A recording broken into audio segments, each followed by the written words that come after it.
Hey guys, coming to you with a book review. I know I was talking about this book when I gave my thoughts on the Curly Girl method, and I said I would review it, and I'm finally doing it for you guys. So I'm just going to tell you guys what my thoughts were on the book and how I feel it helped me or didn't help me. But overall, I think this book was really cute. I got my book off of Amazon. The book itself was $8 and some change, and then with shipping it came to $12 and some change.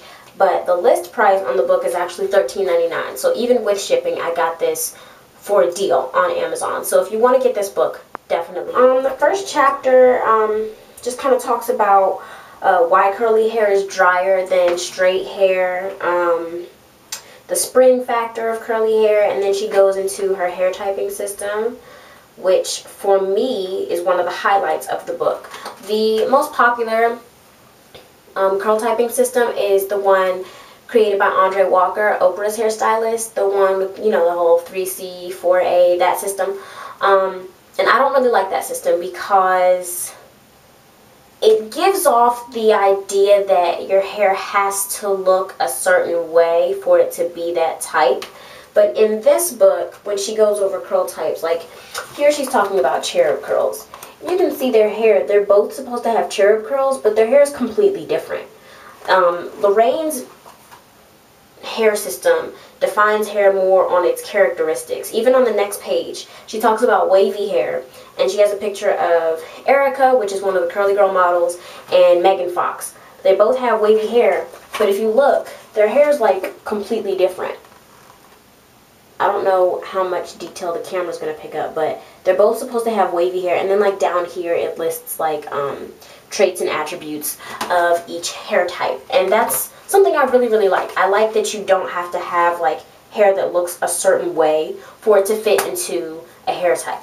Now, she kind of has one hair type for like super tight curls, and those are called fractal zigzag curls, and you can see even these two models don't have exactly the same hair. And that's what I really like about Lorraine Massey's curl system, because you don't have to fit into a category based on look. You fit into it based on your hair's properties and characteristics. And I think that's something that a lot of people really need to pay attention to, their hair's characteristics, rather than how much it looks like someone else's to say, oh, I belong in the same group. It talks about why it's not good to use heat tools like blow dryers and flat irons. Talks about how to clean your hair with conditioner or a mild cleanser. And then it goes through like daily hair routines based on your hair type. What Lorraine suggests each different hair type based on her system do with their hair. Passes the chapter on black hair over to someone else who's actually a diva stylist in the salon in Soho who's black, and she lets her talk about black hair. And that chapter is called Multi-Curl Hair. Yeah. I mean, there's a lot of little like putting in curl in words in the book, and I think that's really cute. It can be kind of annoying if you really read everything as it's written, because you're like curl. It's kind of overpowering at times, but she talks about relaxing and other like chemical treatments that straighten hair, and you can see, I believe this is a picture of Michelle Bender, the co-author, and you can see like the bottom of her hair is straight, but the top is curly. It's like she's transitioning, growing out her chemically treated hair with her normal, natural, curly hair. She talks about why shampoo is really bad for you. She has a whole chapter dedicated to things you can make for your hair yourself that are relatively inexpensive and work really well. So there's a section in here that talks about how to read product ingredients and what to look for and what to avoid. So that's really good.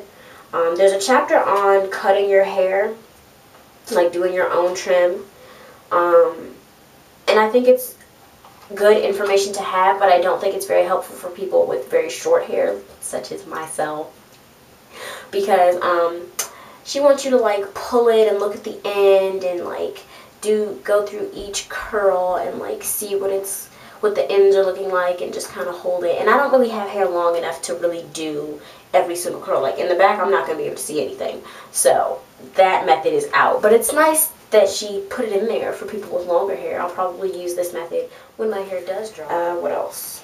Trimming the bangs. There's a section on coloring and how you have to color curly hair different. But I do think this section kind of pushes the diva technique in the diva salon, which, I mean, it's not bad because they specialize in curly hair, and the way she explains things does make a lot of sense.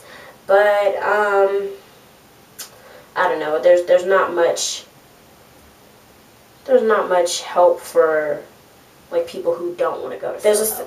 Well, it's not really a section, but she has this little box. Oh my gosh, I knocked my lights.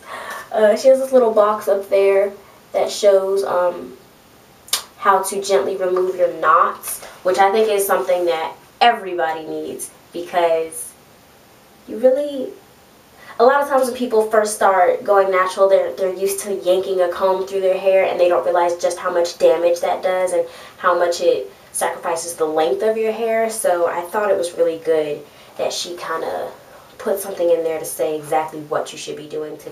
Oh, this was something I thought was super cute, super sweet.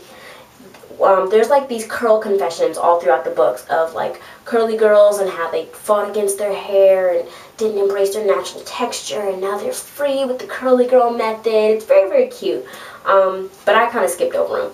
I read some of them, but it gets to be kind of repetitive. It's all like, oh, my mom didn't like my hair, or I hated my hair growing up, and then they have the curly girl revelation, and now their hair is better and their life is better. You know, it's all kind of like that.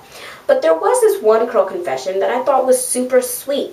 This one is by Clifton Green and his adoptive daughter from Ethiopia. I got really excited when I saw that curl confession because they were featured on, which blog was it? I think I saw them featured on curlynikki.com, and I thought that was so sweet. I was like, hey, I know who that is. Like, they adopted this little girl, and like the mom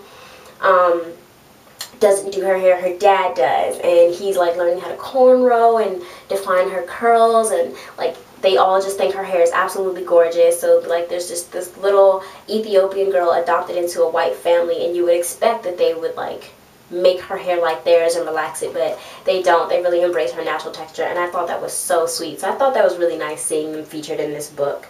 There's a section for guys. I thought it was a little sparse, but then again, guys don't do much to their hair, otherwise they feel like they're being too feminine, so I can understand that. And then there's like curly Q&As. All of these questions to me kind of cater to women with longer hair. I think this picture, oh my gosh, I'm gonna knock over the book. I think this picture right here is like the shortest hair I see in this book. So that's definitely a downfall that I can say for this particular publication.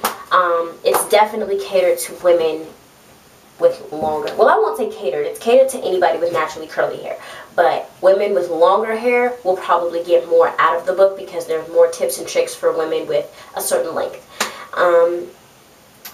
As far as all the actual info presented, there's lots of cute things, there's lots of really nice tips in this book, but I have other books that I'll probably review in another video that I think do a better job of explaining the science behind hair. And I really think that's important for people to know at least the basics of. There's a DVD included with the book that just kind of shows the daily routines for each curl type, and I believe there's a section on trimming your hair in the DVD as well.